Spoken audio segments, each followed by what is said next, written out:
বাংলাদেশ শ্রমিক ফেডারেশন কর্তৃক আয়োজিত আজকের এই মানববন্ধনের সম্মানিত সভাপতি, সাধারণ সম্পাদক সহ সকল দলের নেতৃবৃন্দ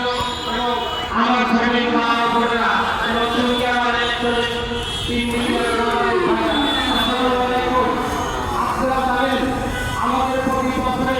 বিল উপরে অযৌক্তিক হারে